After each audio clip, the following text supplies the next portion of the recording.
Maggie! Oh my goodness me!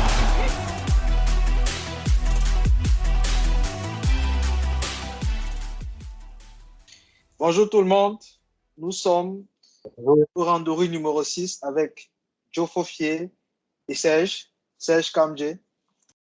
Aujourd'hui, on va avoir un randonnée un peu particulier, on sera trois. On va y aller un peu comme on le fait souvent dans nos clubs, deux par deux, et on fait une sorte de rotation. Je suis très heureux d'accueillir Joe pour une seconde fois et très heureux d'accueillir Serge pour la première fois. Je vais vous laisser la parole à Serge qui est on va dire qui a son baptême dans les randonnées pour se présenter. Bonjour Serge, comment vas-tu Bonjour, et qui es-tu? bonjour à tous. Je suis Serge Kamdje, entraîneur entraîneur du club Yaoundé Sport à Yaoundé, bien sûr. Diplômé de l'académie de la Fédération internationale de judo, ceinture noire troisième dan. Je suis très heureux d'être accueilli dans cette tribune aujourd'hui. Merci. Et notre invité de la toute première randonnée et que j'ai l'honneur d'accueillir aujourd'hui encore, Joe. Joe, qui es-tu? Peux-tu nous rappeler brièvement qui tu es? Il y en a qui peut-être ne te connaissent pas, pour qui c'est peut-être le premier randonnée. Alors, bonsoir à tous. C'est encore un honneur pour moi de participer à ce randonnée. Je suis Joe Faufier, ceinture noire quatrième dan de judo, entraîneur de Camrail Judo Club de Douala et actuellement basé à Port-Gentil au Gabon. Donc, je continue ma passion du judo dans un autre club, ASCTG. Donc, je viens à peine de finir une séance d'entraînement. Et puis, voilà, je suis heureux de vous retrouver ici pour participer à ma deuxième édition du randonnée avec Alexis. Donc, voilà. Très content de t'avoir, Joe. Juste pour rappeler le contexte, vendredi 21 avril, on a eu les championnats du Cameroun, senior et junior 2023. On va faire un tour de table pour savoir qu'est-ce qui s'est passé, pour savoir qui a évolué, qui n'a pas évolué. Quand j'ai discuté avec Joe, au tout premier randonnée, on parlait de certains athlètes qui étaient sous notre radar. Comment est-ce qu'ils ont évolué, comment ils se sont comportés, comment est-ce que Sami Taki a si peur de la médaille d'or, comment est-ce qu'il a évolué, qu'est-ce qui s'est passé. On parlait d'Emma de Djingel, comment est-ce qu'il a progressé. Donc, je vais avoir le plaisir de discuter de ça avec Joe et avec Serge. Ils vont nous donner leur point de vue en tant qu'amateur et aussi entraîneur de club. Alors Joe, toi, est-ce que tu as été attentif au tournoi? Est-ce que tu as pu avoir un lien? Comment ça se passait? Est-ce que ça se passait toujours sur WhatsApp comme d'habitude? Parle-moi un peu plus. D'accord. Alors, je n'ai pas pu avoir l'occasion de regarder les combats sur le YouTube de la fédération parce que le lien qu'ils ont partagé était indisponible. Donc, ce n'était pas évident parce qu'on n'avait pas les images. Mais des quelques informations, j'appelais tout le temps sur WhatsApp les collègues qui étaient sur place et qui me refilaient un peu les infos. Donc, j'ai vécu de bout en bout. Je n'ai pas pu regarder plus de 3 combats, donc je n'ai eu que des vidéos qu'on m'a renvoyées peut-être quelques instants après la compétition. Donc, voilà. Et ton impression du niveau général, au vu des retours que tu as eus, c'était quoi? Alors, on va commencer par les bonnes impressions. La seule bonne impression, c'est que on n'a pas eu de cas de blessure. Ça, c'est magnifique. Mais alors, on saute directement sur les mauvaises impressions. On a eu droit à un championnat national extrêmement long qui a commencé à 8 heures et qui s'est terminé aux alentours de 2 heures du matin. Ça, c'est de 1. Et de 2, la qualité de l'arbitrage n'était pas vraiment au top. Parce que quand on est en train de disputer les championnats nationaux du Cameroun comme ça, on doit quand même se battre pour avoir des arbitres qui sont quand même à niveau. Beaucoup de combats qui se sont terminés au Golden Score, beaucoup de bavures arbitrales, des wazaris sur le ventre, des hippons sur le ventre. Bon, voilà, c'est vrai que on a le règlement qui a été modifié de bout en bout par la fédération quelques temps de cela. Je ne sais pas si c'est un problème de mise à jour des arbitres ou bien de toute façon l'arbitrage n'était pas très correct. Donc voilà les impressions négatives que je peux dégager de cette compétition. Tu soulèves un point là qui est, selon moi, très important, très intéressant. C'est l'arbitrage. Je peux enrichir ton point en disant que j'ai été athlète, donc parfois j'ai eu l'impression qu'effectivement l'arbitrage n'était pas à la hauteur. Mais sans vouloir être l'avocat du diable, est-ce que finalement les arbitres n'abordaient pas la compétition avec un handicap? Pour deux raisons. La première, c'est que le tournoi a été extrêmement long. On parle de presque 19 heures de tournoi. Et les arbitres étant des êtres humains aussi, est-ce que finalement la fatigue ne s'est pas fait ressentir chez eux? Et le deuxième handicap, c'est que avec une introduction assez fraîche du nouveau règlement, on n'aura pas donné peut-être plus de tournois de rodage pour être capable d'être efficace. Est-ce que finalement on les a pas un peu envoyés à l'abattoir en les faisant inaugurer le nouveau règlement dans un tournoi aussi important, avec ce que ça comporte comme stress et enjeu? Ça, c'est des questions que je me pose. Est-ce que finalement, on aurait pu prévenir ça en s'organisant mieux? Qu'est-ce que toi, tu en penses? Prévenir en s'organisant mieux, je dirais, aujourd'hui, on assiste de plus en plus à des compétitions, particulièrement au Cameroun, avec deux catégories d'arbitres.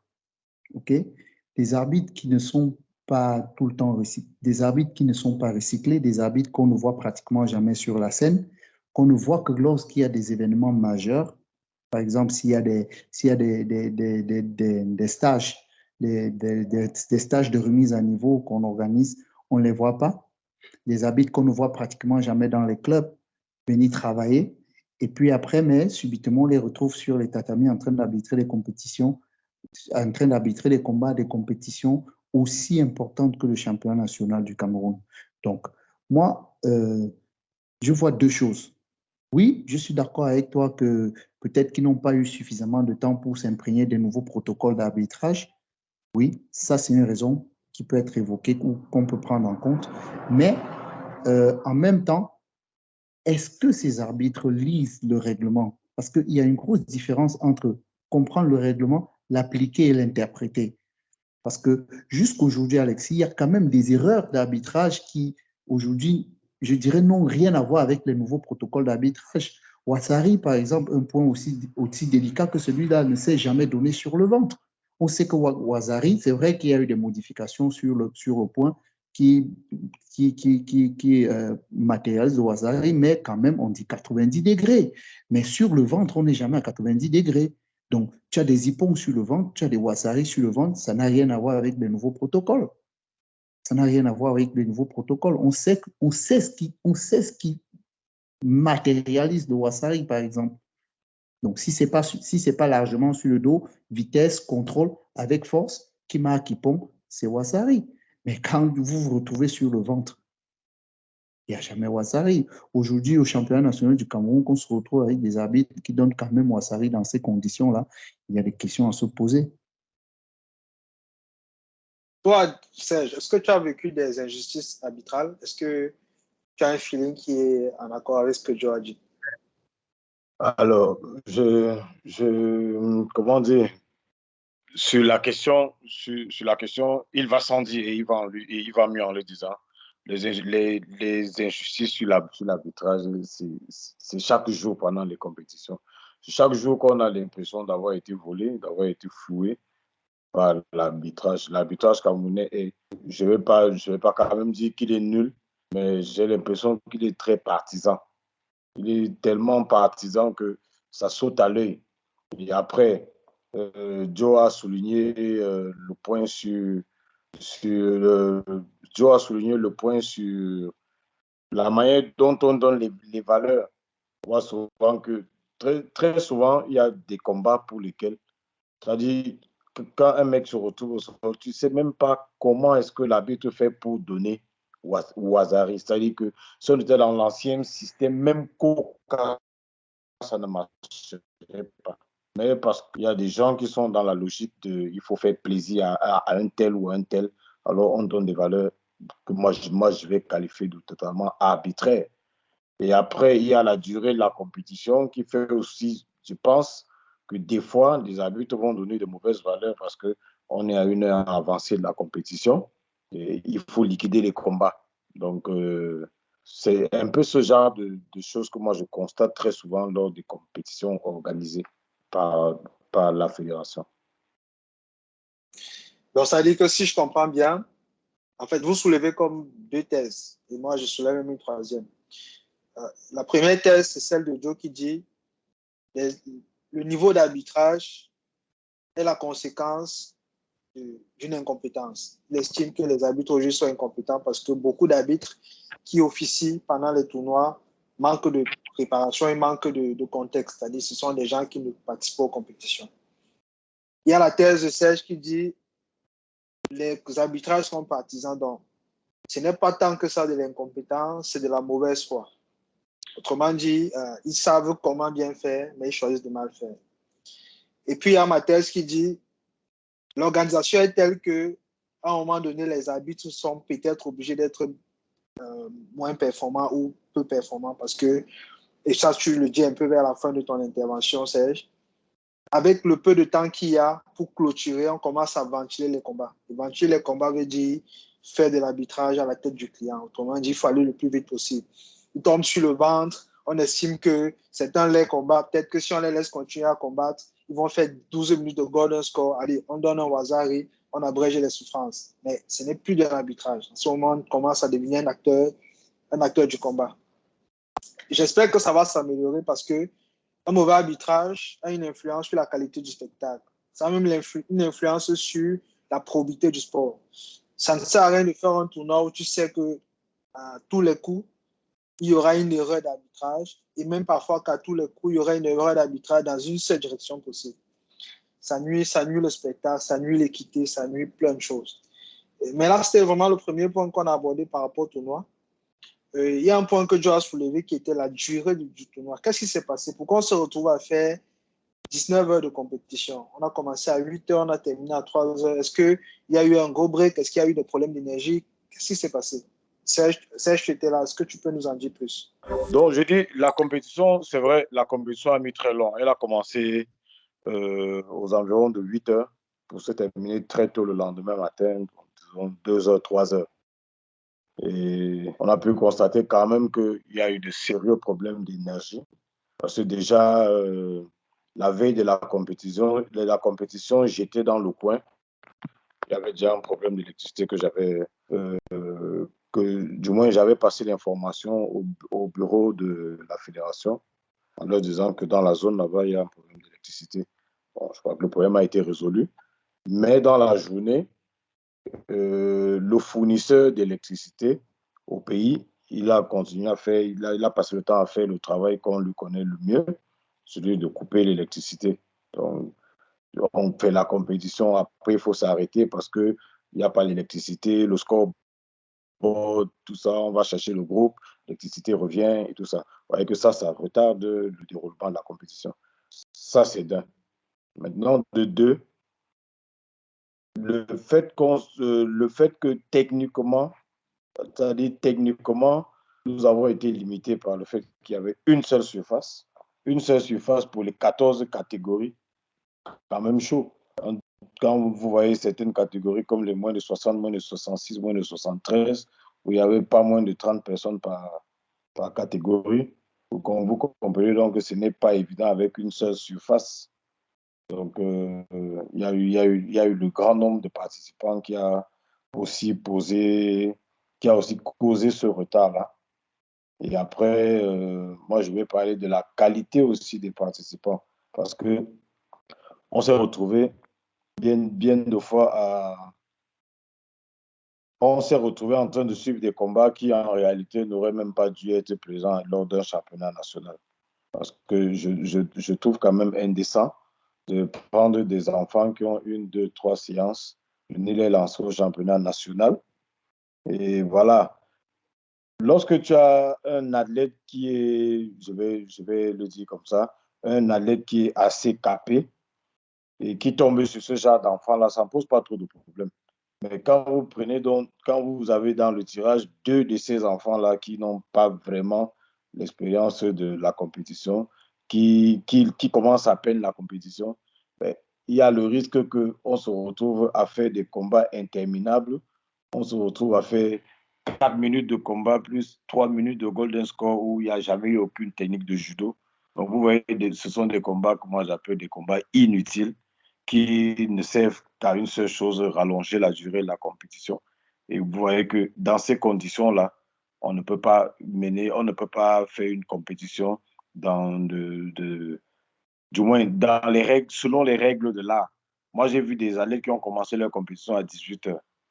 Normalement, à 18 heures, on serait en train de partir de là, si on n'était pas encore parti. Mais la compétition commence à 18 heures pour certains athlètes. Vous voyez que là, ça devient très délicat. À 21h, 22h, on était en train d'engager les demi-finales. Donc, vous voyez un peu. Donc, il y a beaucoup d'éléments qui ont fait en sorte que la compétition aille jusqu'à cette heure-là. On a parlé du défaut de l'énergie, on a parlé de la limitation au niveau du nombre de tapis. J'ai aussi parlé de la qualité des combats.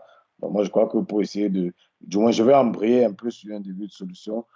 Au moins, déjà pour la qualité des combats, on pourrait au moins confier la sélection des athlètes pour le championnat national aux ligues départementales, régionales.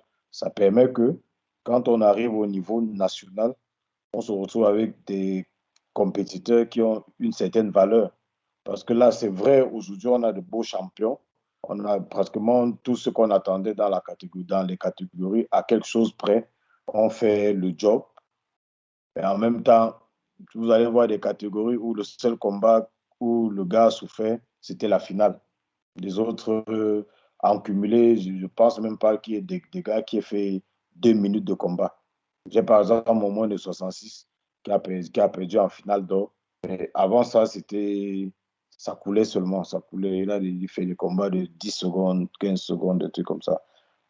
Voilà, c'est un peu ça. Moi, je pense que si on laisse la tâche aux ligues, par exemple, c'est-à-dire si on décide, par exemple, que pour aller au championnat national, il faudrait qu'il y ait eu au préalable un championnat régional au cours duquel, par catégorie, on va prendre, disons, 4, 5, 6 athlètes qu'on va ajouter au ténor des catégories qu'on connaît tous.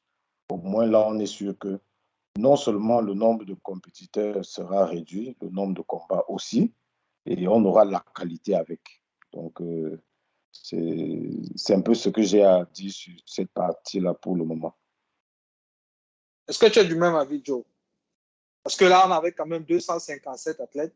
Est-ce que tu es du même avis qu'il fallait peut-être élitiser un peu le tournoi, donc faire en sorte qu'il y ait des sortes de qualifications et éventuellement peut-être avoir une deuxième surface? Je ne sais pas si c'est possible à la taille actuelle du dojo national.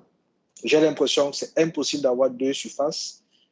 Mais vous qui êtes là, vous qui étiez là-bas, est-ce que tu penses que c'est possible, Joe ou Serge? Alors, je souligne des points assez importants. Si on revient un peu quelques années, dans le passé, je pense que c'est cette formule-là qui était appliquée. Déjà, le championnat national était très sélectif. Le championnat national était très sélectif parce que même les compétiteurs, ça démarrait chez le niveau ceinture marron. Et chez les filles, je pense que c'était niveau ceinture verte.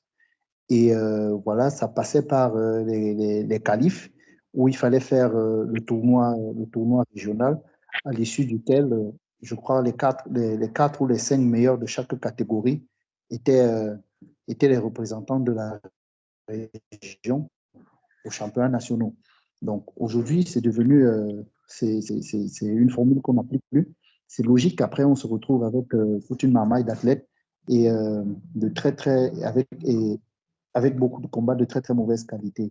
Parce que vous vous retrouvez avec des ceintures jaunes, des ceintures blanches, parfois même d'autres qui ne savent même pas attacher la ceinture, mais qui sont quand même en train de faire les championnats nationaux du Cameroun. C'est normal qu'on se retrouve avec des combats assez longs, assez chiants, et qui nous rallongent la durée de la compétition.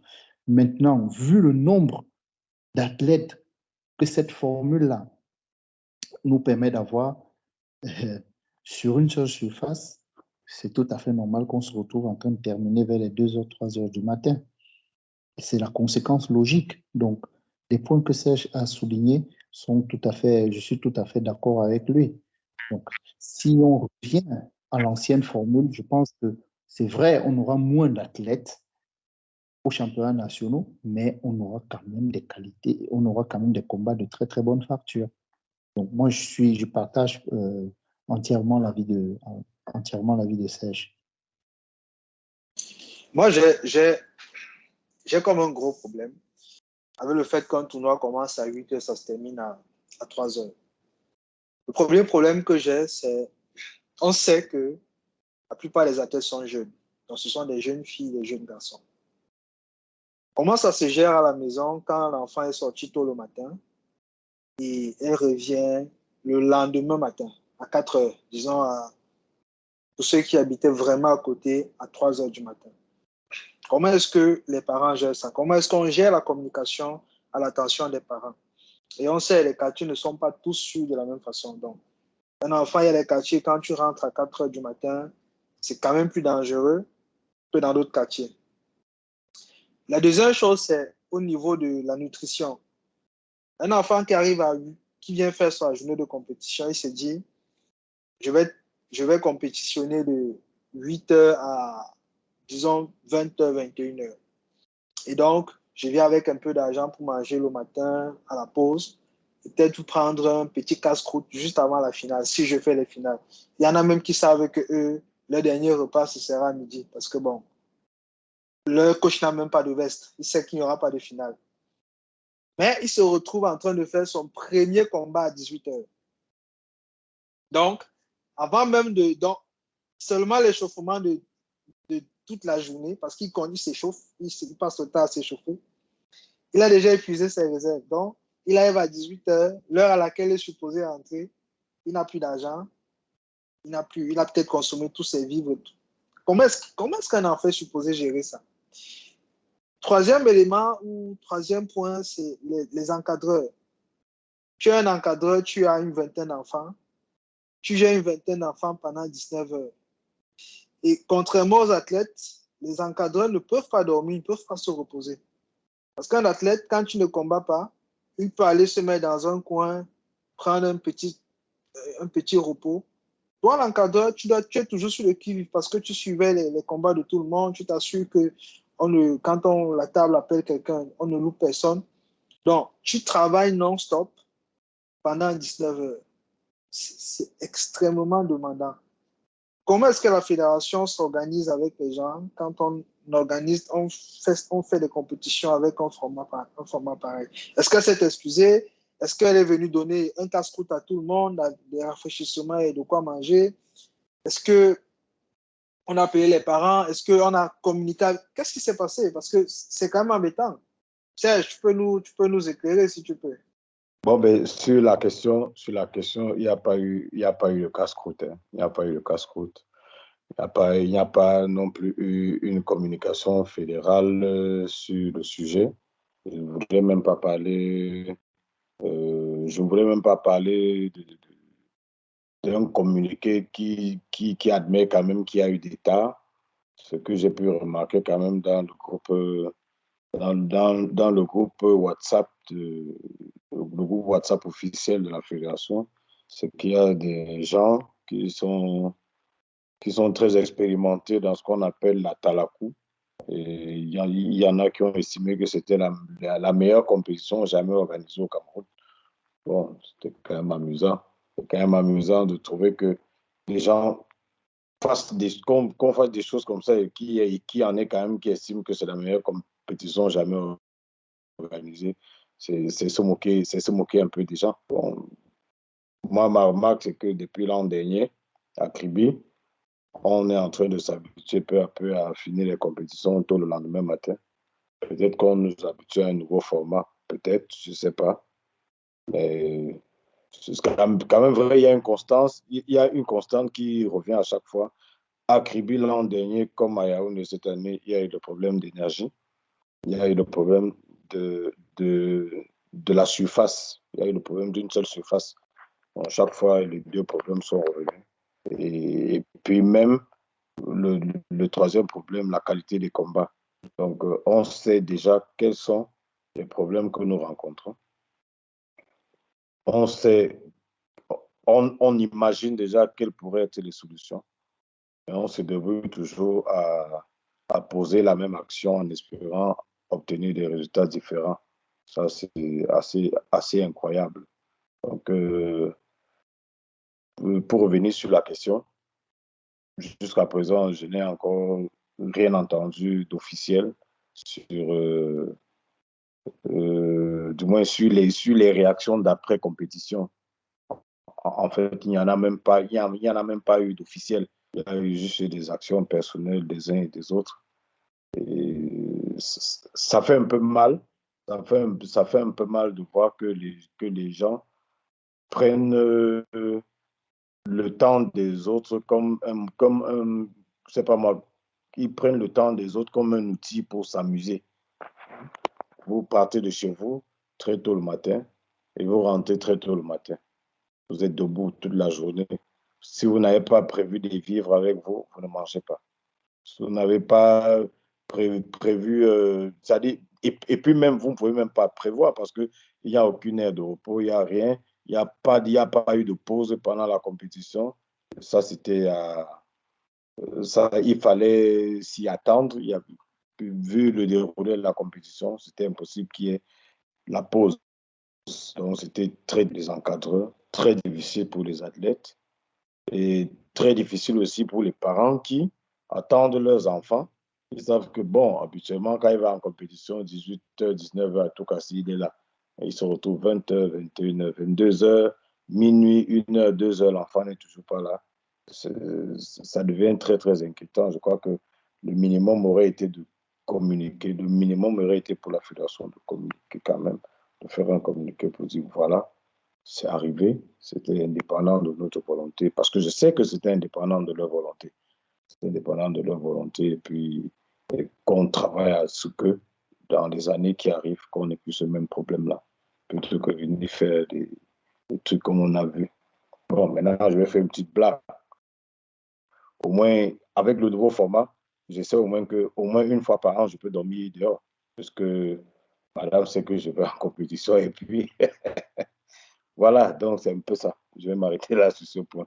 Et toi, Joe, qu'est-ce que tu penses de ce genre de forme? Alors, je vais revenir un peu sur un point. Moi, je vais m'attarder un peu sur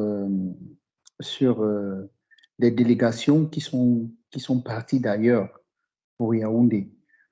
Comment est-ce que elles ont pu se gérer? Parce que ça, c'est quand même un problème et il est assez critique. Vous voyez, imaginez un peu une délégation qui est partie de l'Ouest, qui arrive à Yaoundé, fait le championnat national de 8 heures à pratiquement 3 heures du matin, dans une zone comme Soa. Je ne sais pas si à 3 heures du matin, on trouve encore des taxis ou comme on appelle d'habitude chez nous, les matins, qui partent de Soa pour Yaoundé. Je me demande où est-ce que ces délégations qui sont venues de Douala, qui sont venues de Bafoussam, qui sont parties de Boya et de toutes les autres régions du Cameroun, je me demande où est-ce qu'elles ont passé la nuit. Et quels sont vous voyez, il y a tout un nombre, il y a tout un tas de problèmes qui sont liés à ce format-là. On sait tous que personne ne se lève le matin. Je ne suis pas sûr que la fédération s'est levée le matin, organisé la compétition en sachant que ça allait finir à 3 heures. Donc, on est tous d'accord que c'est un problème qui était vraiment indépendant de leur volonté. Mais est-ce qu'elles tirent des leçons de ce genre de situation? Parce qu'on est habitué à ça. la dernière fois à Douala, à la compétition à Fribourg, c'était les enfants, les compétitions de mini-judo qui étaient pratiquement finies à pareille heure. Je ne sais pas si tu étais là, Serge, mais les enfants étaient partis de partout dans le Cameroun. Ils étaient partis de partout au Cameroun pour venir faire cette compétition. J'avais des enfants qui étaient engagés, qui étaient qualifiés pour les demi-finales, les finales même, qu'on appelait, ils étaient obligés de perdre parce qu'à partir de 23h minuit, les parents étaient venus les récupérer. Je vous parle du mini-judo.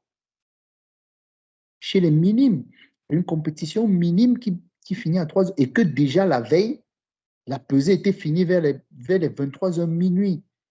Il y a plein d'enfants qui n'ont plus pu se peser parce que les parents étaient obligés de rentrer avec eux. C'est tout à fait normal et illogique qu'un enfant, un enfant de moins de 10 ans se retrouve, et même plus de 10 ans, à 23h se retrouve encore dehors, alors qu'il va combattre le matin. Donc, il y a ce problème-là. Et puis, il faudrait qu'on essaie de tirer des solutions. Moi, ce que je vous proposerais, c'est que la fédération rallonge un peu les temps d'engagement. C'est-à-dire quoi? Si la compétition, qu'on impose, par exemple, au club d'engager 2 semaines avant la compétition, donc on donne un délai d'1 semaine maximum avant la compétition. 1 semaine avant la compétition, les engagements, les délais des engagements sont bloqués. OK? Là, ça donne le temps à la fédération, par exemple, d'avoir une idée sur le nombre de compétiteurs et de voir si la compétition pourra se faire sur 2 journées. Là, ça permet, en fait, c'est vrai que ce serait un peu plus coûteux pour les clubs qui vont partir d'ailleurs pour le lieu où je veux dire la ville où la compétition aura lieu. Généralement, c'est que la plupart des compétitions, c'est à Yaoundé. Donc, tous les autres clubs qui vont partir, que ce soit de Douala, Bafoussam et ailleurs pour Yaoundé, 1 semaine avant la compétition, on a engagé. Là, on sait que là, on peut prévoir, est-ce que la compétition peut se faire sur 2 jours ou alors si la compétition ne peut pas se faire sur 2 jours, qu'on ait le temps quand même de louer un groupe électrogène, de le tester, de voir si il y a des problèmes d'énergie, qu'on essaie de démarrer rapidement le générateur d'électricité pour pallier à ce problème parce que ça devient assez problématique. Donc, on est en train de s'habituer à ce format-là, mais on ne voit pas les conséquences parce que, comme je l'ai dit tout à l'heure, je ne sais pas comment les délégations qui sont venues d'ailleurs ont fait pour partir de Soa pour Yaoundé à 3h du matin. Et le risque quand même est énorme. Donc, il faudrait que la fédération essaie de revoir un peu comment elle peut s'organiser pour ce genre de situation. Parce que ça devient très récurrent et c'est pas bon pour nous. Moi, je ne suis pas de ton avis. Je ne suis même pas de votre avis à vous deux, parce que vous avez dit c'était un peu indépendant de la volonté de la fédération. Je ne suis pas de votre avis, pour plusieurs raisons. La première raison, c'est que les problèmes d'énergie, ce n'est vraiment pas une surprise à Yaoundé. S'il y a un événement, si tu étudies un peu de probabilité, si on te dit l'événement coupure d'énergie est un événement incertain, tu dis bullshit. C'est pas une surprise. Personne n'est surpris quand il y a une coupure d'énergie un samedi à Yaoundé. Celui qui est surpris, soit un touriste qui vient juste d'arriver, soit quelqu'un qui a vécu au Cameroun, qui était dans le coma pendant au moins 15 ans, qui s'est réveillé subitement.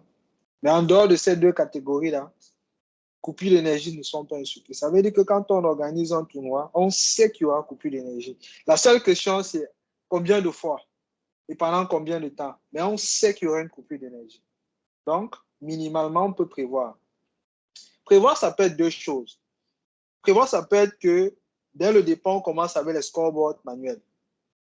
On se dit, on fait le scoreboard, au lieu de commencer avec les scoreboards électroniques, on fait le scoreboard manuel et puis on enregistre les données dans un ordinateur. Il y a peut-être quelqu'un, un commissaire qui fait ça, avec le risque d'erreur. OK. Mais c'est un choix qu'on fait. On privilégie l'erreur plutôt que les coupures. Deuxième option, on prend un groupe électrogène qui est capable, pas d'éclairer toute la salle, mais d'éclairer au moins tout le commissariat technique.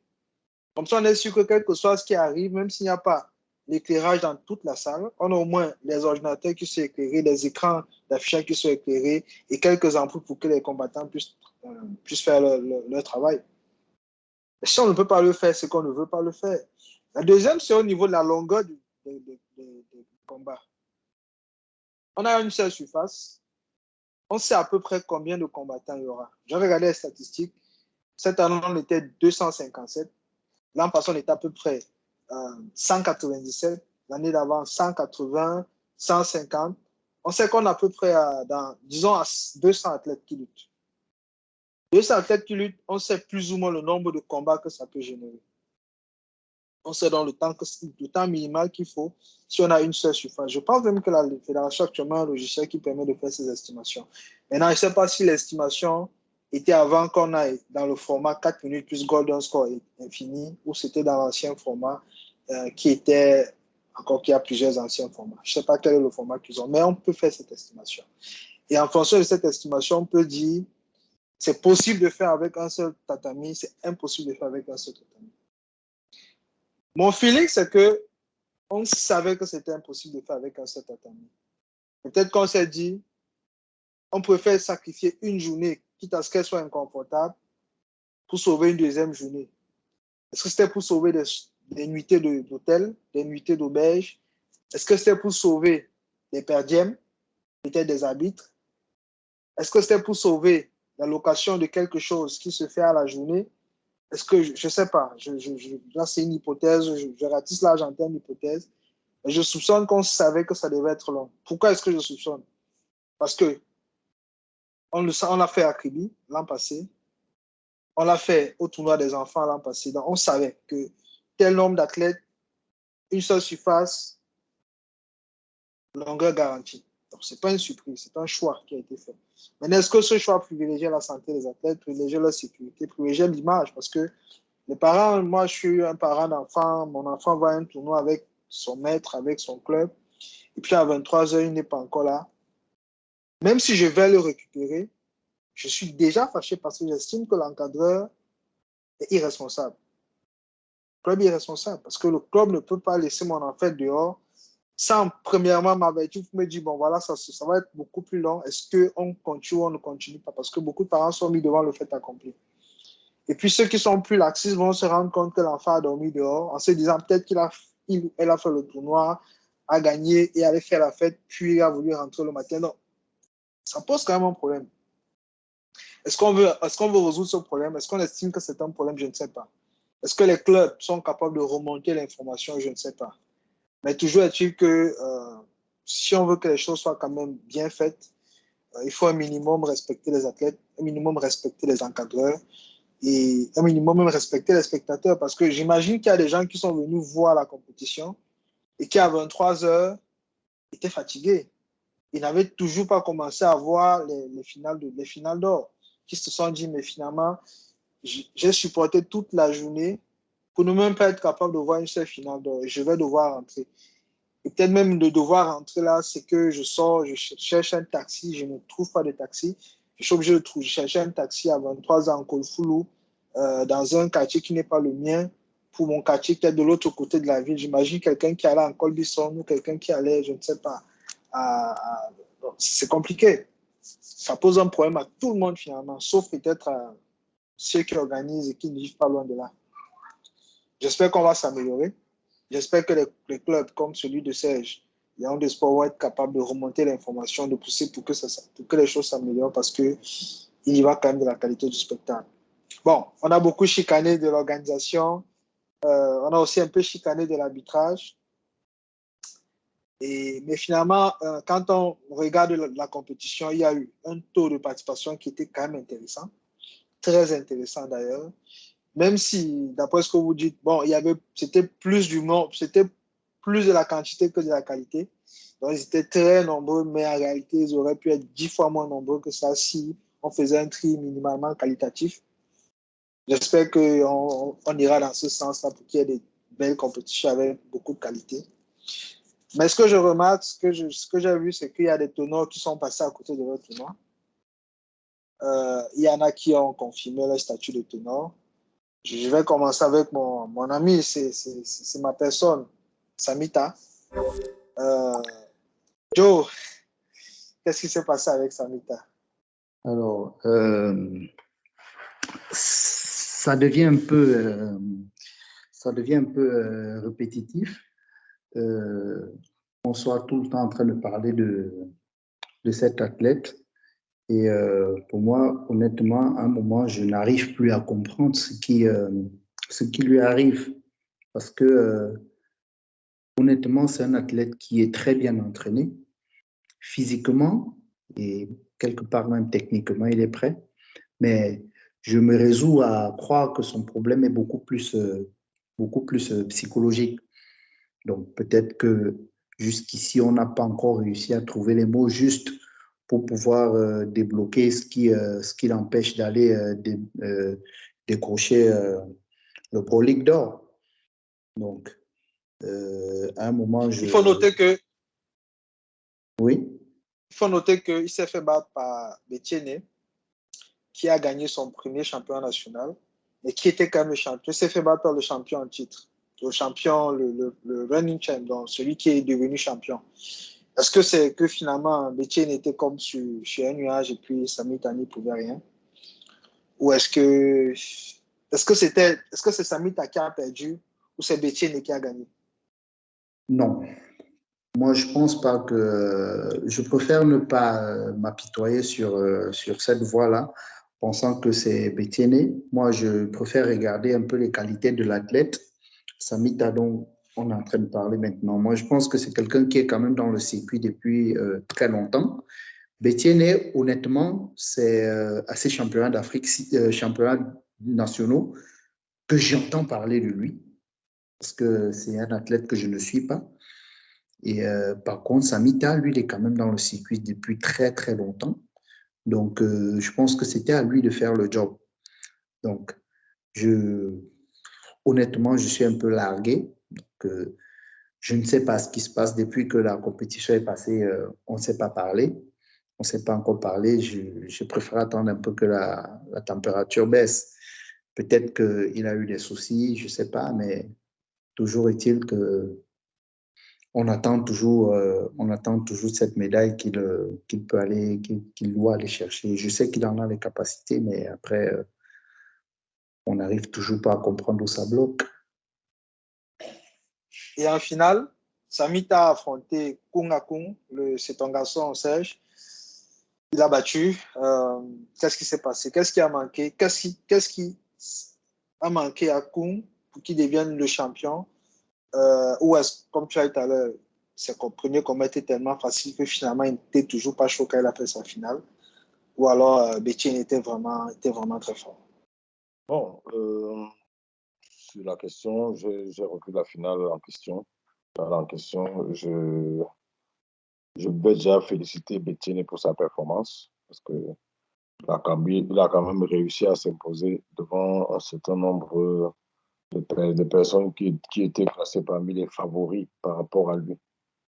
Maintenant, mon athlète perd contre lui. Honnêtement, quand vous regardez le combat, c'est sur un relâchement.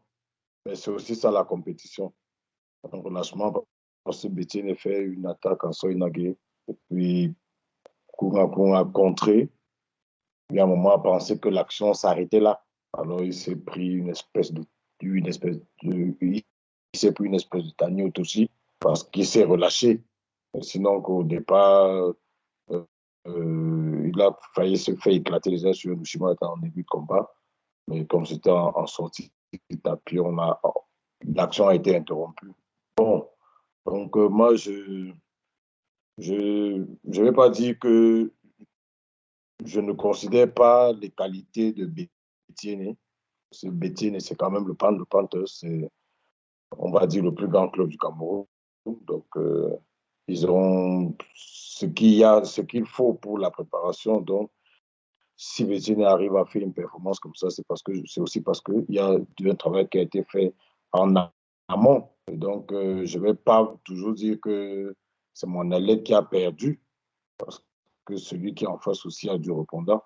Donc, il n'a pas fallu grand-chose à pour être champion du Cameroun. Il a fait ce qu'il pouvait faire. Et après, il a péché par un excès de confiance. Peut-être que justement, ses combats précédents l'ont mis dans une zone où il pensait être en sécurité et que malheureusement, il s'est vu trop beau, il s'est vu trop beau. Et puis, ce qui devait arriver est arrivé. Voilà. On lui souhaite de se relever et puis de continuer à travailler. Les prochaines échéances arrivent très vite. Et là, je vais parler de quelqu'un que Joe et moi aimons beaucoup, Ahmed Kwancha, qui confirme en fait, qui confirme le fait qu'il devienne le patron petit à petit de la catégorie. Il a battu Jomo en finale. Jomo qui a battu Kamaju. On est en train d'assister à la naissance d'un véritable patron de la catégorie. Qu'est-ce que tu peux me dire de son tournoi, Joe? Alors, Ahmed, c'est un petit, c'est un bosseur.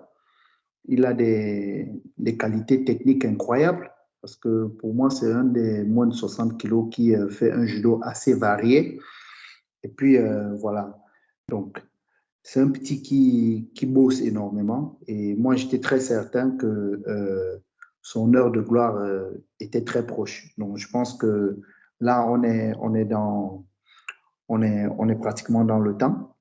Donc, aujourd'hui, il fait le job. La dernière fois, il a battu le ténor, bon, on va dire l'un des ténors de la catégorie, Kamajo, Gabriel. Et puis, il confirme ça aux championnats nationaux du Cameroun. C'est son premier titre, ça fait très plaisir. Et voilà, j'espère que ceci va être comme une espèce de trampoline pour lui pour continuer à aller encore plus de l'avant. Donc, comme je le dis souvent, euh, arriver au sommet, c'est facile, mais s'y maintenir, c'est ça le plus difficile. Donc, le connaissant, très bosseur, j'espère que, et moi je pense même d'ailleurs que la machine est lancée. Donc, ça va être difficile d'aller le chercher. C'est un petit qui a pris suffisamment de confiance. Et puis voilà, je lui souhaite le meilleur. Donc, ça me fait très plaisir. Donc, voilà. Et dis-moi, techniquement, qu'est-ce qu'il fait que les autres n'arrivent pas à surmonter? Est-ce qu'il est très bon des mains? Est-ce que il a les changements de rythme? Quelle est son arme que les autres n'arrivent pas à dompter et qui finalement font qu'on peut mettre une pièce sur sa carrière? Alors, c'est un petit qui, son judo est beaucoup plus axé sur la vitesse. Il est très rapide dans le placement de ses attaques. Il a des attaques éclairs. Donc, du coup, c'est difficile de le voir venir. Et voilà, comme je disais, il fait un judo très varié. Donc, après, il peut surprendre sur n'importe quelle technique. Moi, je vois, c'est un petit qui fait Soyotoshi, il fait Yokotomo Inage, il fait plein de trucs. Il fait plein de trucs ce 60 kilos là. Donc voilà ce qu'on ne voit pas beaucoup faire parce que il faut se rendre compte à une certaine évidence qu'il faut se rendre à une évidence selon laquelle la plupart des 60 kilos, j'ai bien observé, font tous Soyotoshi. Donc ils vont aller faire cette espèce de moroté avec les genoux posés au sol. Par contre, lui, c'est pas trop son truc. Donc c'est un gars qui va aller te chercher n'importe où. Il va te faire un yokotomo, il va te faire un soi, il va te faire un soto-gari, il va te faire un ouchi-gari, ko-uchi-gari. Il peut te battre sur n'importe quelle technique. Donc, voilà, moi, je pense qu'on est en train d'assister là à la naissance d'un champion. J'espère que autour de lui, il continuera à avoir l'encadrement nécessaire pour continuer à monter. Donc, voilà. Pour moi, c'est un 60 kg moderne, c'est un 60 kg pratiquement complet qu'on est en train de voir naître. Et est-ce qu'il n'a pas enterré par la même occasion la carrière de Njomo? Parce que Njomo a été l'éternel numéro 2. Il est celui qui a été dans l'ombre de Chala Chala. Il a même été dans l'ombre de celui qui était avant Chala Chala, qui était à l'INGS. Il s'appelle, parce qu'il n'est toujours pas, qui est arrêté parce qu'il a eu des problèmes cardiaques. Meyong. Est-ce que finalement, Njomo n'est pas en train de passer à côté de sa carrière? Est-ce que cet énième championnat national qu'il perd et de surcroît en finale, est-ce que ce n'est pas un clap de fin? Je ne veux pas être pessimiste, c'est un garçon que j'aime beaucoup, mais quel est votre avis sur la question? Alors, disons, Christophe, c'est un athlète que j'ai suivi un peu, son parcours de bout en bout. Comme tu l'as si bien dit, il a été dans l'ombre de beaucoup, d'autres judokas. Il était dans l'ombre de Tsala Tsala. Il a été dans l'ombre de, on va aller chercher même un peu plus loin. Donc, les Moukete, c'est un petit qui est passé sur, il y a plusieurs générations quand même. Il est à cheval c'est un petit qui est carrément à cheval entre deux générations, mais qui n'a toujours pas réussi à trouver vraiment sa voie. Donc, aujourd'hui, c'est dommage que un autre vienne lui damer un peu le pion. On aurait souhaité que lui prenne ses marques ou bien qu'il prenne les rênes de la catégorie. Donc, on a malheureusement Ahmed qui vient lui damer le pion. Donc, voilà, je pense que c'est à lui et à ses encadreurs de se remettre au travail et de trouver ce qui ne marche pas pour pouvoir débloquer la situation. Rien n'est perdu. Je ne sais pas quel âge il a, mais je sais qu'il a encore les capacités et les qualités pour pouvoir aller chercher ce titre de champion du Cameroun. Qu'on lui souhaite. La saison est encore assez longue parce qu'il y a quand même beaucoup de compétitions importantes qui arrivent. On lui souhaite de se remobiliser, on souhaite à ses encadreurs de trouver une solution. Moi, honnêtement, ça a été mon athlète. J'espère de tout cœur qu'il pourra devenir le numéro 1. Ahmed aussi a été mon athlète parce qu'en fait, les deux ont été coéquipiers pendant une période. Donc, c'est un peu compliqué. J'espère que les deux garçons vont se battre, vont continuer à progresser et ils vont mutuellement se tirer vers le haut. Et ça me permet aussi de parler de certains que j'ai vus en moins de 73. Il y a comme Teddy, qui a aussi été mon athlète, qui est devenu champion du Cameroun en battant Ngokwe Steve. Ngokwe Steve qui lui a battu en demi-finale Ivric Njonjo, qui lui a finalement, il n'a même pas pu avoir la médaille de bronze parce qu'il s'est fait battre par Camerounais. Ça a été, pour moi, quand je regarde les 73, ça a été la nouvelle génération qui a frappé dur l'ancienne génération. Je parle d'Ivric, je parle de Ndongo, Roger. Selon vous, est-ce que mon impression est bonne? Est-ce qu'on a quand même un passage de témoin ou finalement c'était un tournoi où, bon, il n'y avait pas trop de challenge et les gens se sont relâchés? Oui, moi je pense clairement que c'est un passage de témoin. Un passage de témoin. Parce que quand tu vois les mecs comme Dongo qui sont quand même dans le circuit depuis pas mal de temps et qui se font battre à plate couture par leur cadet de loin, d'assez loin quand même. Je crois que je pense que ça apparaît évident que c'est la jeune génération qui s'est installée, et je crois qu'elle s'est installée durablement. Et les vieux là, vraiment, ils ont fait ce qu'ils ont fait, mais aujourd'hui là, les enfants se sont installés. Parce que quand tu vois comment ces enfants-là les ont mangés, quand tu vois comment les enfants-là les arrêtaient, tu comprends quand même que ça dit qu'il y a une grosse différence. Il y a une grosse différence. Tu as un Evry qui revient là. On ne l'a pas beaucoup vu sur le circuit depuis quelque temps. Il revient là, c'est à peine s'il arrive à faire une, deux, trois techniques. Pourtant, il nous avait habitués à mieux que ça. Donc, tu comprends que de deux choses l'une. Soit ils ont arrêté de travailler, soit les anciens ont arrêté de travailler, soit les petits ont travaillé beaucoup plus qu'eux. Moi, je pencherais plus pour la seconde option. Ces enfants, quand tu les vois travailler, comme tu dit par exemple, quand vous voyez sa courbe de progression, elle est plus que constante. Il a fait les championnats d'Afrique en tant que chez les cadets et juniors. Ensuite, il a fait l'Open de quoi là? L'Open de Tunis. Il a fait l'Open de Luanda où à chaque fois, il arrivait quand même à se hisser sur le podium. Donc, oui, là, il est en train d'atteindre la vitesse de croisière. Et le petit Lekefak qui bat en finale, lui aussi, il est bien. Il est bien quand tu vois sur le tapis. Tu sens qu'il est vraiment bien. Il a dominé Evric des pieds jusqu'à la tête lors de la demi-finale. Et puis, même les arbitres étaient obligés d'accepter que voilà, c'est comme ça que ça se passe. Donc, effectivement, moi, je pense que c'est le passage de témoin. C'est la jeune garde qui s'est installée. Les vieux, vous nous avez fait plaisir, mais c'est bon comme ça. Et c'est quand même, c'est étonnant. Pourquoi? Parce que dans le monde entier, la tendance est que dans les catégories des 73 et des 81, il y a une prime à l'expérience. Généralement, quand vous regardez, que ce soit sur le circuit mondial, sur le circuit, en général, les plus expérimentés en 73 sont ceux qui se démarquent. Parce que c'est une compétition où il y a une telle concentration de combattants que l'expérience est souvent la petite chose qui t'apporte un supplément de qualité.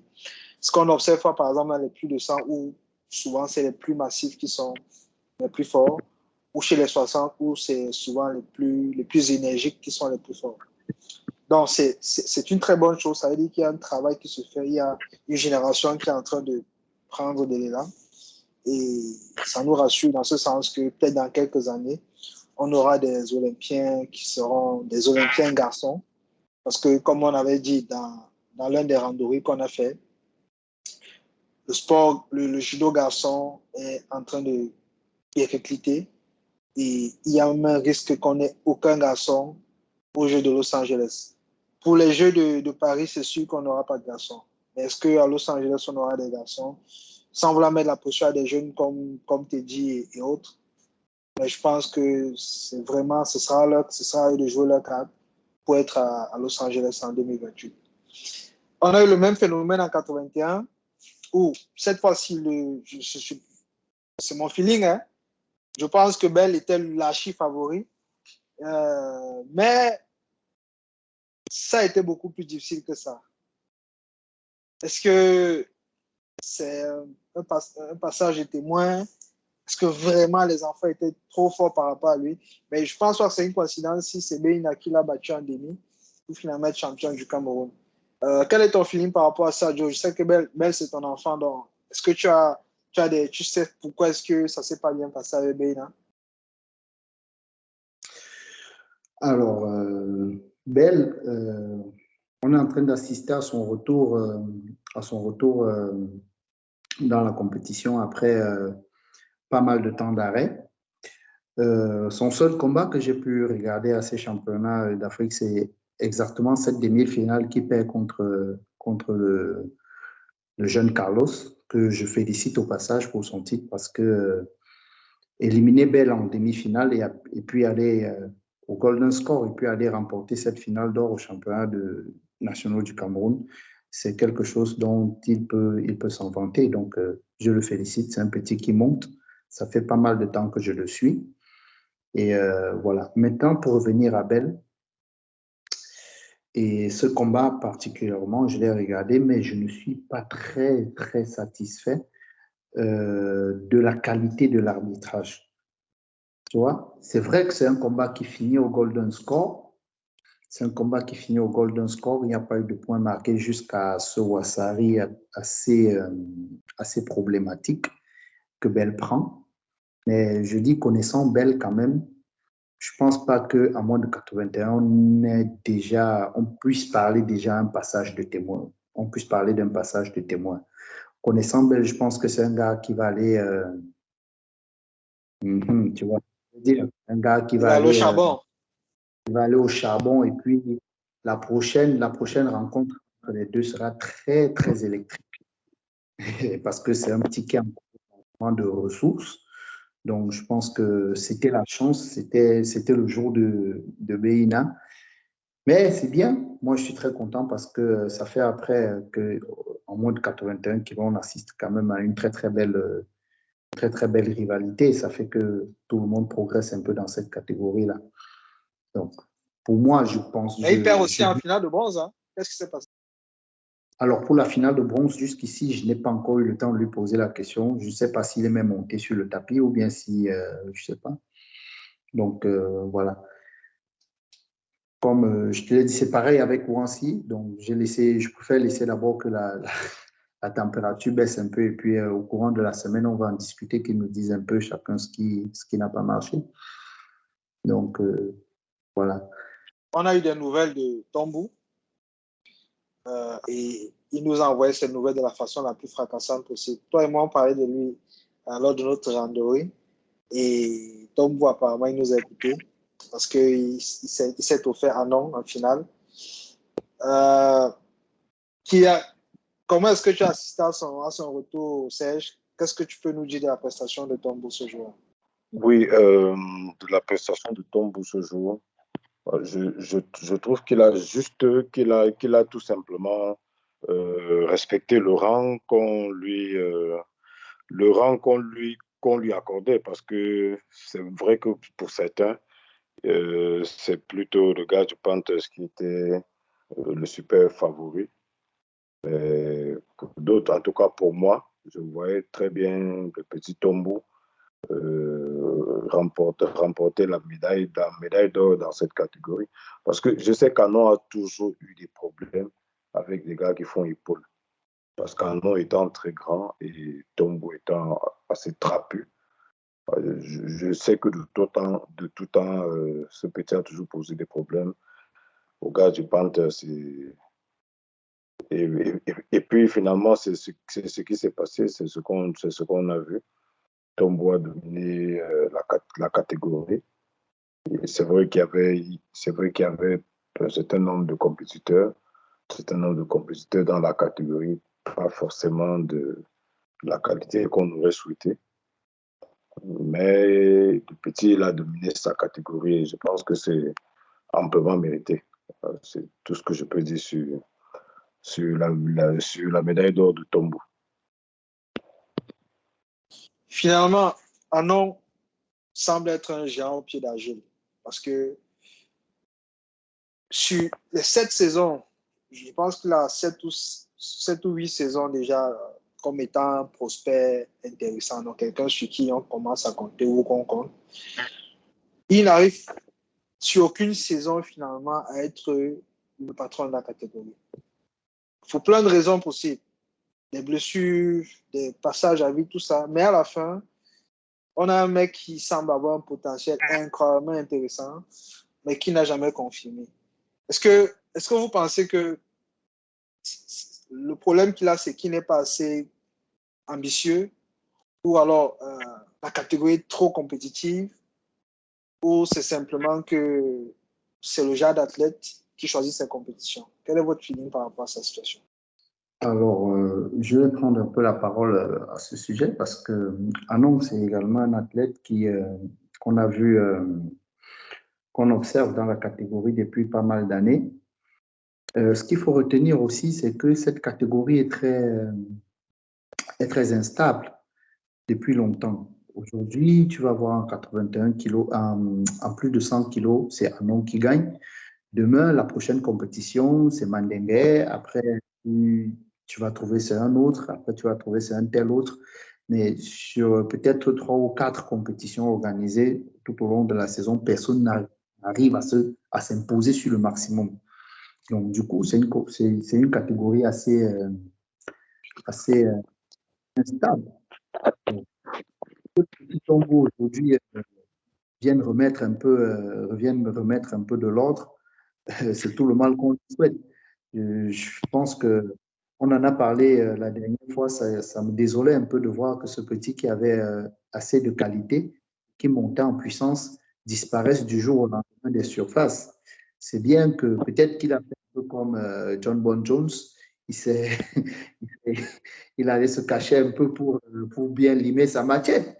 Et aujourd'hui, il est revenu avec une machette assez tranchante, il s'est taillé, il s'est coupé la tête du boss. Donc, donc, pour moi, je vais confirmer qu'il y a un véritable passage de témoin dans la catégorie de plus de 100 kilos lors de la prochaine échéance. Je ne sais pas où ce sera, peut-être Crébé ou voilà. Mais je souhaite à Tombou tout le meilleur et qu'il continue à me framponner un peu tous ces plus de 100 kilos là. Je pense qu'il est temps qu'on on est un peu un air frais par là-bas, ou du moins quelqu'un qui va venir s'imposer, taper la poitrine et dire c'est moi le boss. Et vu la façon où les choses sont en train de partir, je pense que Tombou il est bien placé pour revendiquer le trône. Mais est-ce que Tombou n'est pas en train de prendre un risque avec sa carrière? Je m'explique. Il est possible qu'il devienne le patron de plus de 100 au Cameroun. Mais qu'avec sa stature et le judo qu'il pratique, qui ne donne jamais de garantie pour être sélectionnable en équipe nationale, pour être le plus de 100 du Cameroun. Est-ce que ce n'est pas un risque qu'il prend? Parce qu'on peut très bien arriver à un moment et se dire, oui, il est bon, il les bat tous, parce que peut-être ils sont faibles, parce qu'ils son judo est atypique pour eux. Mais est-ce que si j'ai 4 places pour des garçons, est-ce que j'emmènerais Tombou comme mon plus de 100? Si aujourd'hui, toi, tu étais entraîneur national, toi, Joe, est-ce que tu emmènerais Tombou comme ton plus de 100 au championnat d'Afrique? Je pense que l'un des critères de sélection, c'est la performance. Si moi, j'estime que c'est l'athlète qui performe à l'instant, pourquoi je ne l'amènerai pas? Je pense que chacun... Non, je repose ma question. J'ai dit tu as 4 places. OK? Donc, tu peux amener tous les garçons. Tu n'as que 4 places pour les garçons. Est-ce que tu prendrais la catégorie des plus de 100 et est-ce que tu prendrais donc Tombou qui est le patron de cette catégorie? Alors là, honnêtement, oui. Oui, honnêtement. J'engagerai Tombou. Je l'engagerai parce que moi, je pense que c'est un petit qui a des capacités. Donc, je prendrai le risque de l'engager un peu dans un championnat d'Afrique pour voir exactement où est-ce qu'il peut nous emmener. Donc, voilà, je prendrai ce Et toi, risque. Serge? Oui, honnêtement, je l'engagerai. Je l'engagerai parce que déjà, au niveau sportif, il est performant, du moins sur le point de vue local. Du point de vue local, il est performant. Et aussi parce que on a déjà eu à en engager un autre pour des résultats assez mitigés. Alors, je me demanderais pourquoi pas essayer un autre, parce que tu as dit un truc tout à l'heure, Alexis. Est-ce qu'Anon, finalement, n'est pas un géant au pied d'argile? C'est bien la question qu'il faut se poser, parce que quand tu regardes le gars, il est bien posé, il est bien bâti. On se dit que non, voilà, le plus de 100 par excellence. Et quand il sort, les résultats sont souvent mi-figue, mi-raisin. Mais très souvent, ils sont mi-figue. Donc, moi, je serais à ce poste-là que je serais tenté quand même d'essayer de faire avec le petit Tombou. Surtout, on a vu à l'Open, je crois, il y a cela 2 ans, peut-être 2 ans par là, où Tombou bat plat couture le géant sénégalais Ndia Mbagnick. Donc, avec de telles performances, on se dit quand même que bon, pourquoi pas essayer? Donc, ma position, c'est que j'essaierai quand même de l'engager. Aujourd'hui, après ce championnat national, et après avoir regardé le tournoi des garçons, selon vous, quelles sont les catégories pour lesquelles vous pensez qu'on peut être compétitif sur le plan africain? Si on devait organiser les championnats d'Afrique et qu'on disait choisissez quelques catégories pour lesquelles vous êtes sûr qu'on fera un podium, pour vous, ça serait lesquelles? Honnêtement, je pense qu'il y a une catégorie comme la catégorie comme celle des moins de 60 kilos que j'engagerais le plus. Après les 66, les 73 et les 81, c'est plus de 100 parce que à moins de 90 kilos, ça commence un peu à devenir assez bizarre. Aujourd'hui, tu vas voir, ça performe là-bas, demain, ça ne performe pas. Et puis, c'est une catégorie quand même assez instable. Et puis, à 73 kilos, ce qui est un peu bizarre, c'est que tu vas voir, c'est des juniors qui sont en train de, c'est des juniors qui sont en train de s'imposer là-bas. Il ne faut pas oublier ce point-là parce que même tu as parti de 66, 73 et 81 kilos des juniors qui sont en train de monter. Par contre, ils sont en train d'éjecter les seniors qui devraient normalement prendre part à ces compétitions-là. Donc, si par exemple aujourd'hui, on se retrouve en train d'engager au championnat d'Afrique senior un junior, par exemple en moins de 81 kilos ou en 73 kilos, ça ne me dérangerait pas beaucoup. Ça ne me dérangerait pas beaucoup parce que les petits sont en train de monter. Par contre, ceux qui sont censés faire le job là-bas, ils commencent à se faire, ils se laissent éjecter par les petits.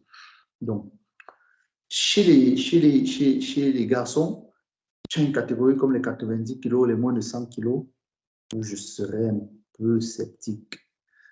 Ce sera difficile pour moi d'engager là-bas. Par contre, 60, 66, 73, moins de 100, 60, 66, 73, 81 et plus de 100 kilos, oui, je prendrai le risque d'engager. C'est les catégories qu'il faut engager au maximum. Et toi, Serge?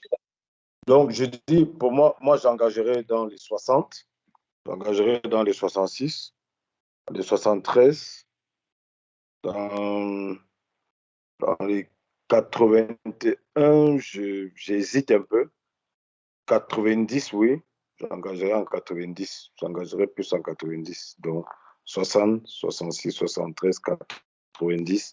Et dans une certaine mesure, 81, Benabangmo. Pas n'importe quel 81. Je trouve que Belle, elle est quand même, Belle a mis trop long, Belle a trop mis long dans le circuit déjà. À mon avis, il faudrait penser à autre chose. J'ai vu son combat contre Benabangmo. Joe dit que Loazari est un peu douteux, mais moi c'est-à-dire de la position où j'étais, Loazari ne souffrait d'aucune contestation. Donc, j'ai vu comment il a peiné contre Benabangmo et je pense que si je dois engager le 81, ce ne sera que Benabangmo. En 90, on a le jeune Guyana Carlos qui est déjà à son 3e titre de champion du Cameroun. Il avait remporté 2 titres déjà en moins 81.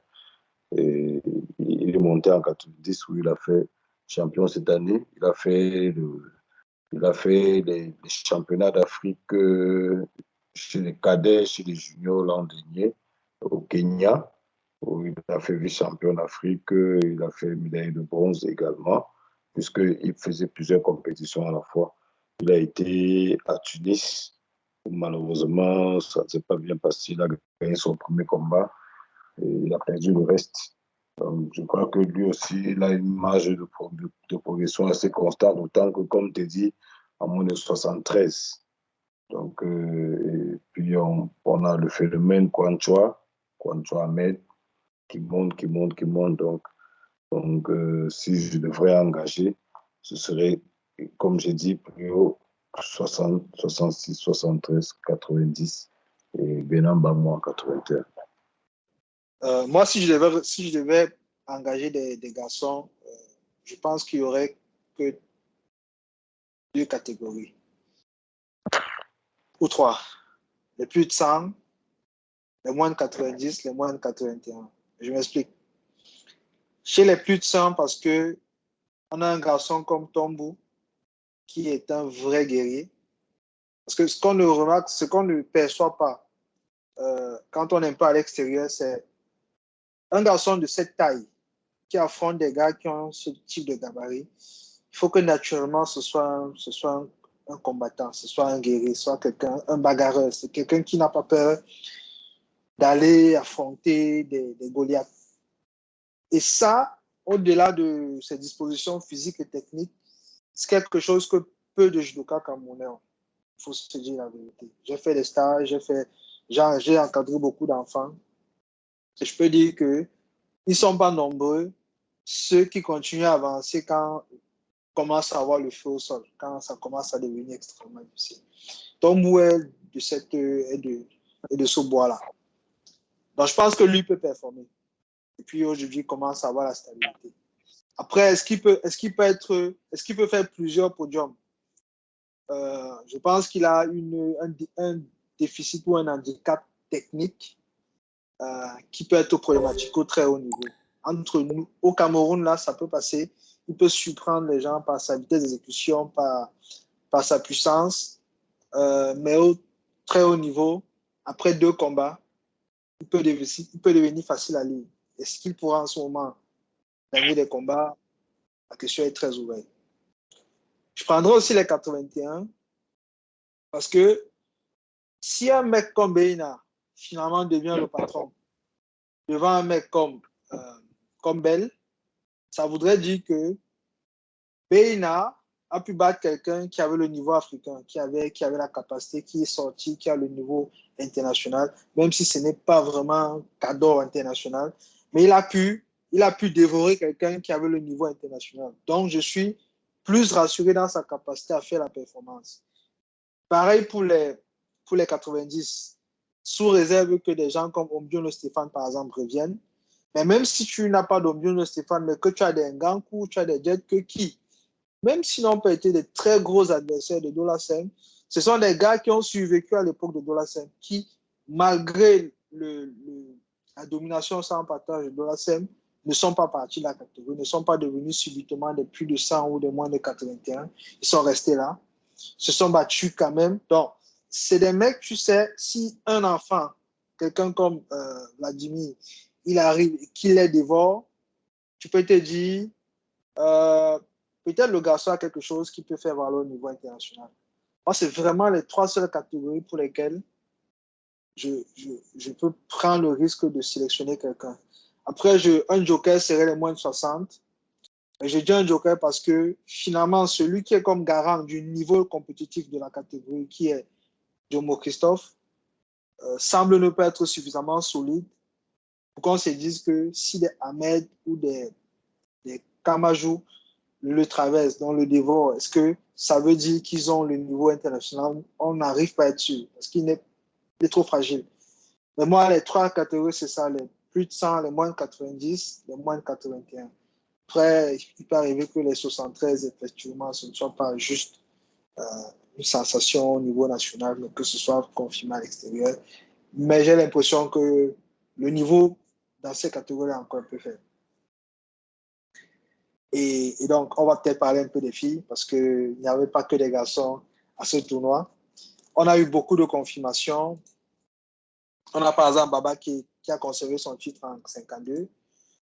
On a Paola. Fenou, par contre, Fenou, elle devient une vraie ténor.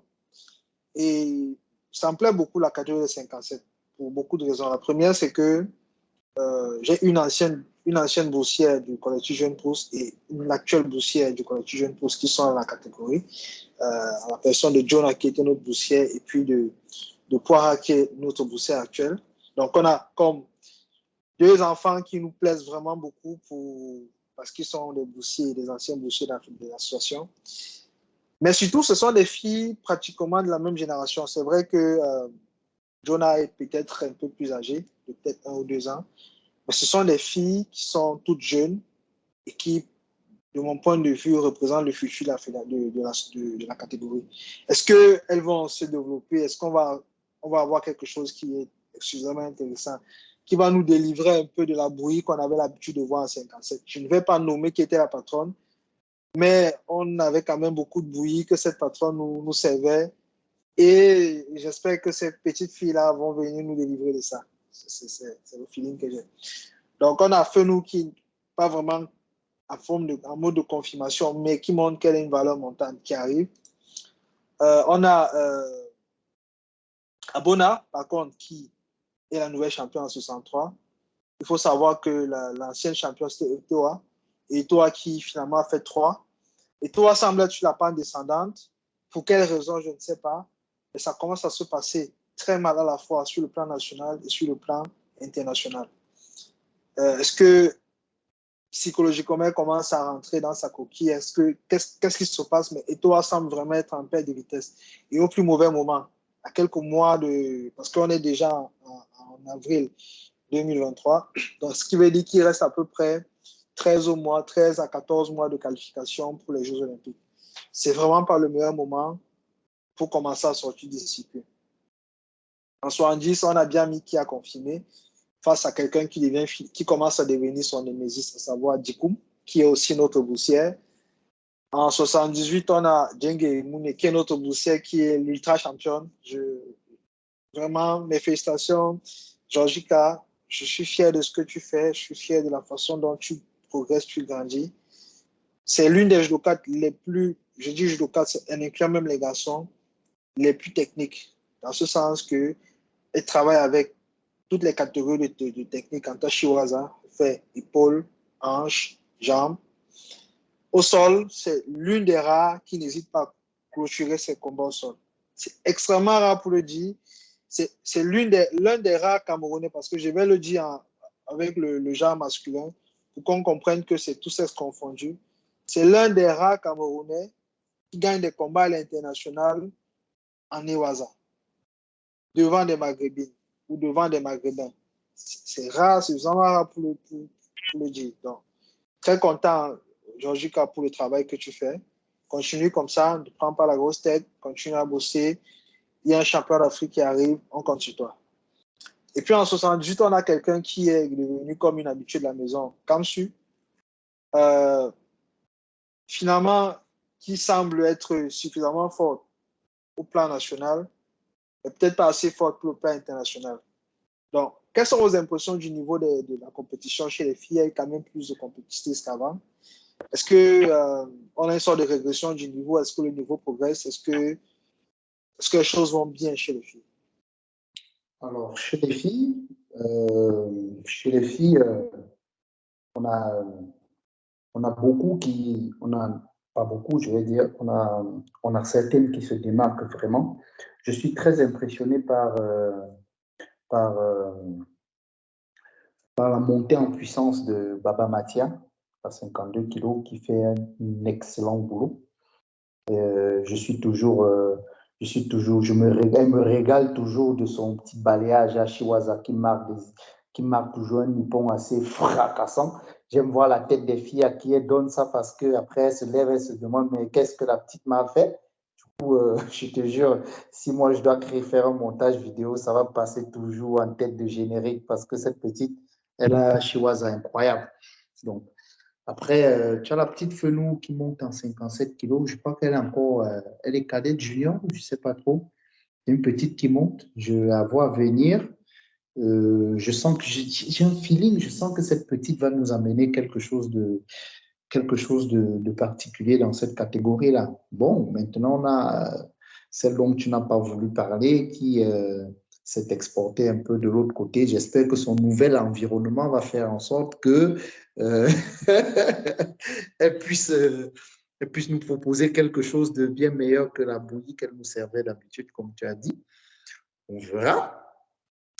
Par contre, en 63 kilos, c'est vrai que Audrey commence à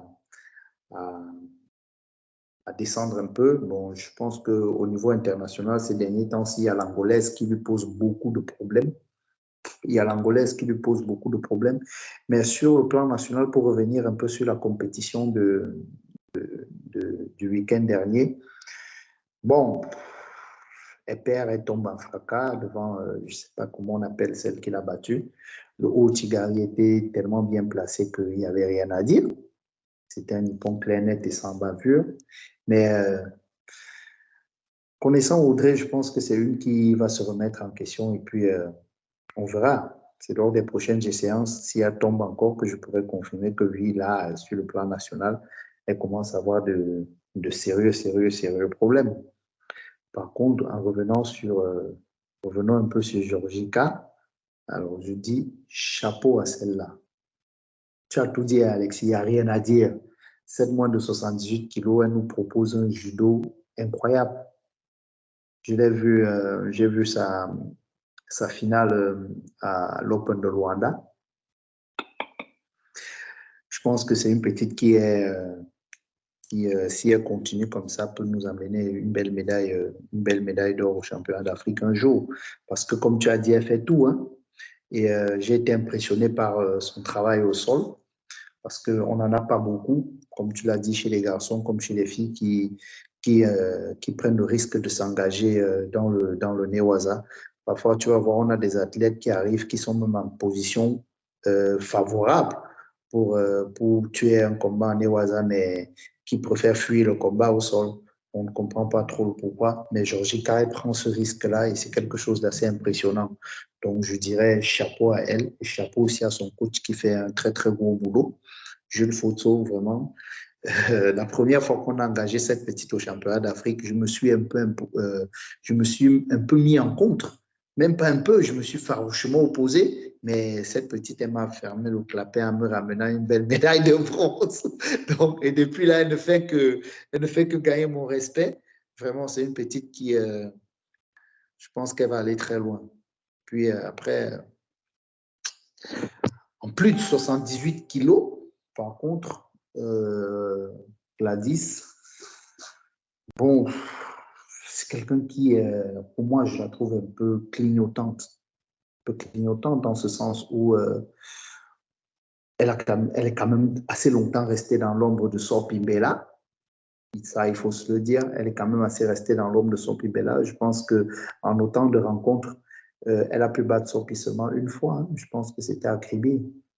Donc voilà, j'espère que comme Sophie n'est plus là aujourd'hui, elle peut prendre vraiment ses marques.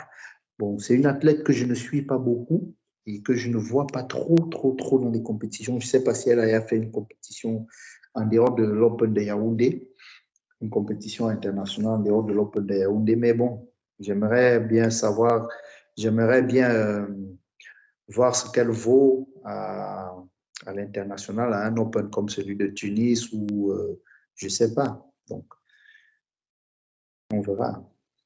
Moi, pour l'instant, je Des gens considère disent que, pas que c'est une des valeur gens, montante. des Peut-être gens qu'en lui disent donnant. que, vas-y, s'il te plaît. Comme je disais, je ne peux pas encore la considérer comme une valeur montante dans la catégorie. Donc, voilà.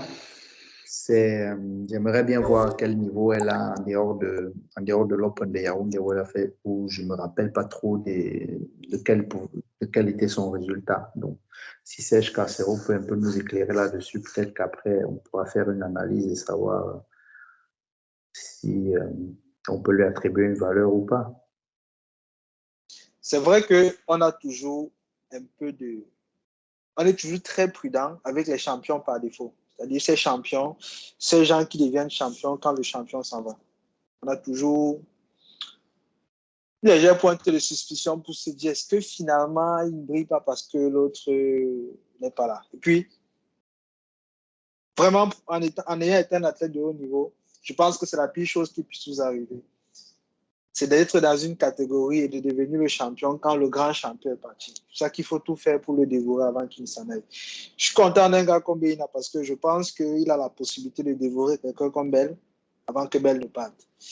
Il est capable de devenir le champion devant Bell, ce que beaucoup de gens n'ont pas eu la possibilité de faire. De pouvoir revenir à quelques-unes, concernant par exemple Audrey, il y a des gens qui disent qu'elle s'est pris la tête, qu'elle se prend la tête, que apparemment elle est devenue un peu moins travailleuse.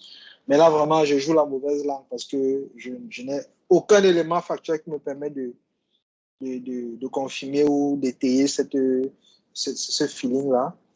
Ou alors, est-ce que, quand on regarde, est-ce que finalement, elle n'a pas comme des problèmes de poids? Parce que c'est quelque chose qui arrive souvent. On a une athlète qui fait une catégorie, qui commence une catégorie une Olympiade avant ou même 2 Olympiades, et qui naturellement prend du poids et ça devient de plus en plus difficile. Est-ce que par exemple, elle ne serait pas dans une situation où pour faire les moins de 63 et faire des descentes de masse un peu trop longues? Là, je lance comme des filets dans l'eau en espérant que ça va pêcher quelque chose. Je n'en sais rien. Je lui souhaite de se remettre dans la bonne direction. Je souhaite aux autres filles de continuer à la battre parce que si on veut la meilleure version d'Audrey, il faut une version qui soit challengée, parce que si elle n'est pas challengée, elle ne progressera pas. Et je suis content de ces filles-là qui relèvent la tête et qui se disent que les dés ne sont pas pipés, les dés ne sont ni jetés ni pipés, et qu'elles ont une place à aller chercher. Maintenant, Audrey est la numéro 1 au classement qualificatif pour les Jeux de Paris. Qu'est-ce qui se passe si le numéro 1 perd sa légitimité sur le plan national? Qu'est-ce que la fédération devrait faire? Qu'est-ce que la direction technique devrait faire? Protéger cet athlète, même si la tête commence à perdre systématiquement au plan national, ou alors se dit perdu pour perdu, on y va avec les autres. Vous, à la place, par exemple, du directeur technique ou de l'entraîneur national féminin, qu'est-ce que vous ferez?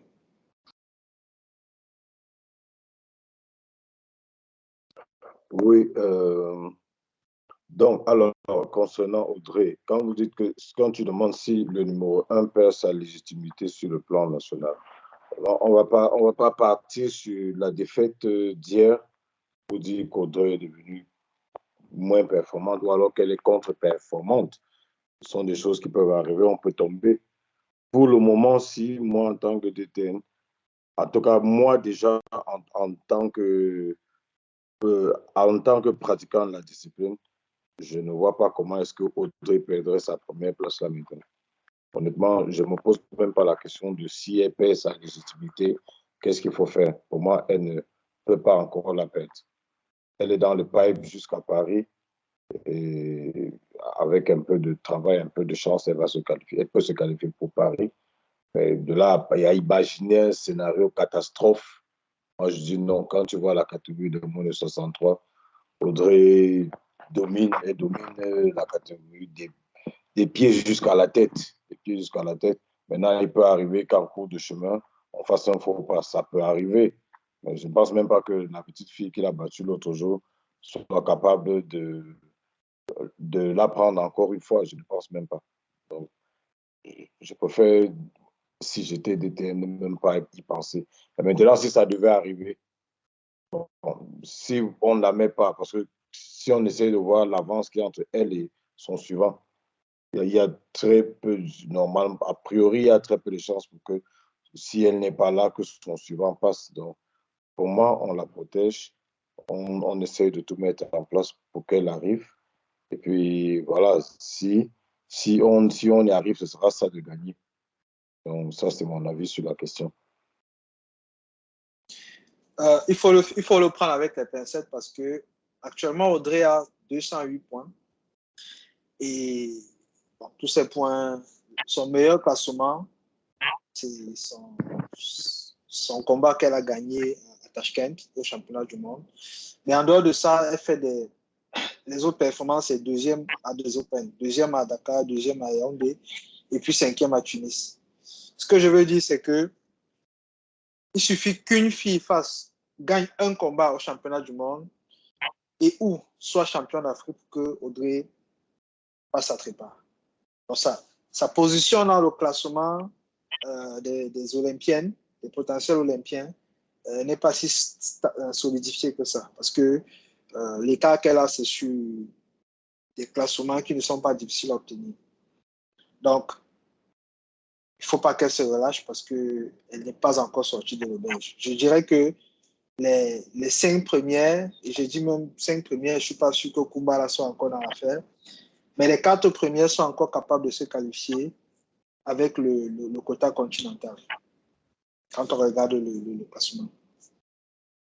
Donc, il ne faut pas qu'elle se relâche. J'espère qu'elle va se remettre parce qu'on a besoin d'une Audrey au meilleur de sa forme. On a besoin des autres candidats au meilleur de leur forme pour progresser. Mais est-ce que vous, aujourd'hui, est-ce que vous sélectionnerez Kamsu comme plus de 118? S'il y avait un championnat d'Afrique et que vous aviez 3 places pour les filles, est-ce que Kamsu ferait partie de votre délégation? Alors, moi, je répondrais cash, non. Bon, s'il y en avait 5, en ce cas, il dit 3. Bon, aujourd'hui, on sait qu'on a 4 filles fortes. La 70, la 63, la 52, la 78. Bon, les 4 filles sont fortes. La 57, dans une certaine mesure. Vraiment dans une certaine mesure. Donc, si on avait une 5e place, est-ce que ça serait celle de Kamsu? Je répondrais toujours cash, même si c'était une 7e place, je ne la prendrais pas. Je n'ai pas un problème avec elle. Je n'ai aucun souci avec elle, mais je ne la prendrai pas. Elle est dans une catégorie où il y a 0 challenge. Elle est, comme tu as dit, championne par défaut. Il n'y a pas de challenge, il n'y a aucune adversité là-bas. Et honnêtement, quand tu regardes le niveau des compétitrices venant des autres pays, du Maghreb, du Sénégal et tout ça, quand tu vois Kamsu, honnêtement, ça ne tient pas la route. Ça ne tient pas la route. Elle va se faire dévorer. Je n'ai vraiment aucun souci avec elle, mais ça ne tient pas la route. Ça ne tient pas. Ça, franchement, même si c'était cette place où on pouvait prendre une personne par catégorie, je ne partirais pas avec la plus de 78. Et si on me disait même que je ne peux pas doubler dans une catégorie, je préférerais laisser cette place-là vide. Et toi, Joe, tu penses pareil? Oh, Casero. Écoute, si j'avais cette place nette, je ne partirais pas avec une plus de 78. Je ne partirais pas avec Kamsu. Je préférerais doubler peut-être en 57 ou en moins de 70 kilos. Je préférerais doubler là-bas ou voire même en 52 kilos. Par contre, si j'avais un nombre de places illimité, pourquoi pas lui donner sa chance? Parce que moi, je dis toujours, ce serait bien, il est souvent important de laisser les gens, comment je vais dire, il faut tester un peu les gens pour voir. Peut-être que c'est vrai ce que Carcero souligne comme manque d'adversité dans la catégorie de 70 kilos. Ça, c'est clair, il faut le dire.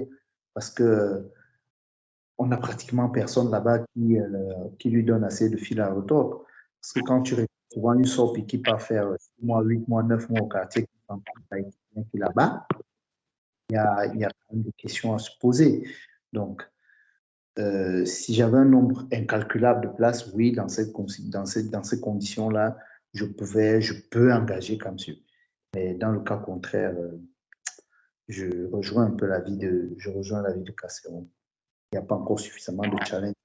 Je pense que en l'engageant à une compétition internationale comme un Open ou un Grand Prix, je pense qu'elle se ferait correctement bouffer. Merci, Joe. On va donc continuer à suivre ces athlètes. Leur carrière nous intéresse fortement. Ça nous plaît de savoir comment est-ce qu'ils grandissent, comment est-ce qu'ils progressent. Je suis très content d'avoir pu vous accueillir aujourd'hui pour ce randonnée. C'était un très, très beau randonnée. J'espère qu'on en fera plusieurs comme ça, même si on a dû le faire assez rapidement parce que la compétition s'est terminée il n'y a pas longtemps. Donc, merci encore pour vous, pour votre présence. Merci pour ce que vous faites dans vos clubs. Bon rétablissement pour vos enfants qui sont en train de récupérer de leur compétition. Bonne chance pour la suite de la carrière. Et puis, je vais vous laisser chacun avoir un mot de fin. On commence par Joe et on termine par Serge. C'est moi qui te remercie, Alexis, pour cet honneur. C'est toujours un plaisir pour moi de faire ce randonnée avec toi. Aujourd'hui, il était un peu particulier. On l'a fait à 3 avec Zéro qui, qui est toujours aussi pertinent. Donc voilà, je vous remercie tous les deux pour ce bel échange et je vous dis à la prochaine. Ok, c'est vrai que c'est la première fois que je prends part au randonnée avec Alexis. Et je dois avouer que ça a été une expérience très enrichissante. Et j'espère j'espère qu'il y aura des sujets qui vont m'interpeller pour que je puisse de nouveau prendre part au randonnée. Les gens qui vont suivre nos échanges ne doivent pas se prendre la tête sur ce que je dis. Moi, je dis les choses telles que je les sens, telles que ça vient. Ce n'est pas que j'ai un problème particulier avec quelqu'un. Je suis quelqu'un qui réagit au pif comme ça, là. Et puis voilà. Donc, si quelqu'un à un moment s'est senti un peu blessé par mes propos, je m'en excuse. Et j'espère que très bientôt, on se reverra pour une autre séance de randonnée. Le communicat a été bien. Et puis voilà. Merci à tous. Merci à mes copanélistes. Et à plus. Merci beaucoup, Casero. Ce sera alors le mot de la fin. Je vous remercie pour votre présence. Je remercie nos auditeurs de nous écouter tous les jours, d'être aussi fidèles. Je remercie, je ne vais pas finir sans remercier l'association Collectif Jeunes Pousses qui, chaque mois, chaque jour, œuvre pour développer les enfants, à la fois pour leur carrière professionnelle et leur carrière sportive. Un grand big up à tous ceux qui nous aident dans cette aventure. Et puis, on se dit rendez-vous à jeudi prochain pour un randonnée avec Alexis. Merci. Bye bye.